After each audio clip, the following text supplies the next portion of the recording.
Hey guys, what's up? Welcome back to Enchantment Films. Before we start, please hit the red subscribe button so that you never miss out on any of our videos. TLC's 90 Day Fiancé and its many spin-off shows follow the lives of international couples who travel far and make big sacrifices to be together. But just because these couples go to great efforts for their relationships doesn't mean that their romances will work out. In fact, many 90 Day Fiancé couples are famous for being incompatible and completely miserable together.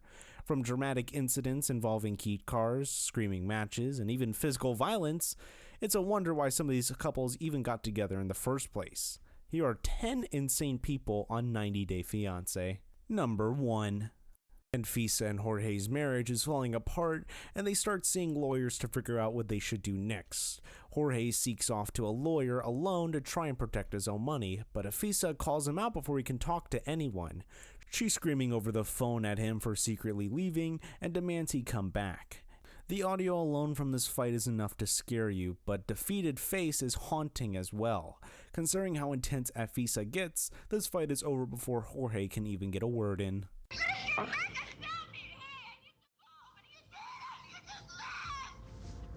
Number 2. Following Molly and Lewis's season of 90 Day Fiancé, they are arguing so much that Lewis locks himself in a room to escape. With Lewis blasting music in her house, Molly has to pick a lock just to get to talk to him. The second he emerges, however, she's pushing around him and ramming doors. All of Lewis's passive reactions drive Molly crazy, but her violence pushes the situation further. Rather than speaking to her about their issues, Lewis threatens to call the police instead. By forcing Molly to leave her own house, Lewis lets this agreement spiral out of control.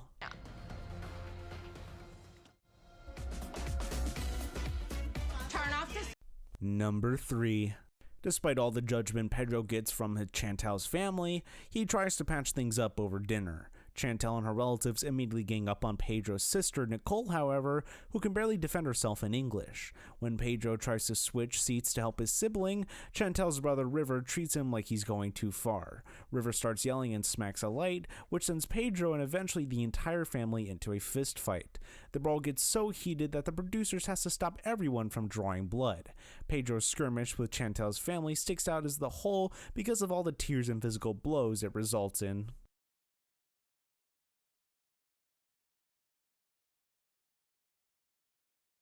Number 4. Despite her terrible breakup with Mohammed, Daniela still decides to chase her ex all the way to Miami. Though she admits to traveling in her hopes of winning Mohammed back, Danielle whips out her binder to scold him instead. She completely ignores his pleas and just reads out lines from her documents. When Daniela doesn't get her way, she throws the folders at Mohammed and threatens to deport him. Only the police can keep Daniela from taking things further, as Mohammed stands by looking insanely infuriated. This shouting match becomes painfully embarrassing due to Danielle's out-of-control reactions and delusional attitude. That was nice of you. Number 5. Azan's fiancée Nicole is visiting in Morocco, but she can't understand why couples don't show affection there in public. Rather than respecting Azan's culture for the trip, Nicole takes it personally and gets mad at her partner instead. Though Azan tries to explain why he's so restrained, Nicole just tells him that she's not a sit-and-listen kind of girl. Her utter lack of compassion angers Azan enough to make him question the relationship as well. While this couple could get over all their differences, Nicole's attitude is far too immature here. Azan and Nicole's fight is also frustrating to watch, since both people refuse to compromise over something so simple. Number 6. Jesse's first dinner with Darcy's children goes badly, as both adults barely touch their food. Darcy's daughter Anko says both of you are acting my age, before giving a hilariously mature breakdown of the relationship issues to the producers. After Darcy allegedly throws her footwear at him, he threatens to call the cops for assault. Though Jesse's tantrums about social media are too excessive themselves, claiming a near-death experience from a heel is far too dramatic.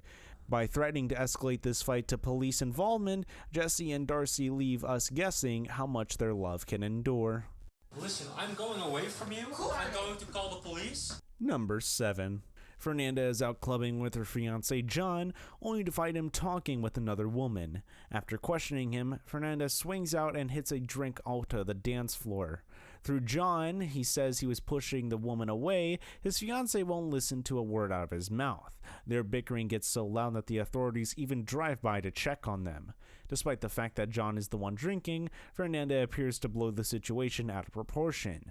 That is not to say she didn't give a right to be mad, but she could have reacted a little less dramatically, considering the circumstances. I was standing there, she came and tried to dance with me. I said, no, I have a fiance, she'll be here in a second. Jonathan, you don't... Number 8.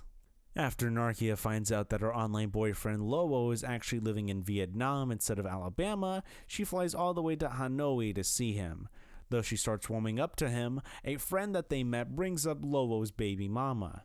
Narkia gets mad at Lowo for talking to an ex behind her back while also lying about her death.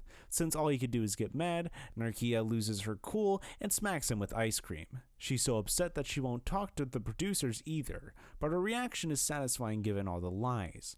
With all the drama in Narkia and Lowo's relationship, this hit is as funny as exciting to watch. Number 9.